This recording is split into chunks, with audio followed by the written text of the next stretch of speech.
زلزالها وأخرجت الأرض أثقالها وقال الإنسان ما لها جب زمین بھونچال سے ہلا دی جائے گی اور زمین اپنے اندر کے بوجھ نکال ڈالے گی اور انسان کہے گا کہ اس کو کیا ہوا ہے. يومئذ تحدث أخبارها بأن ربك أوحى لها يومئذ يصدر الناس أشتاتا ليروا أعمالهم. اس روز وہ اپنے حالات بیان کر دے گی کیونکہ تمہارے پروردگار نے اس کو حکم بھیجا ہوگا.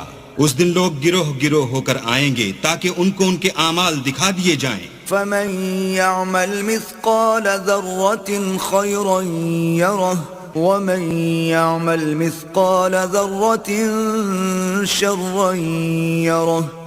تو جس نے ذرہ بھر نیکی کی ہوگی وہ اس کو دیکھ لے گا اور جس نے ذرہ بھر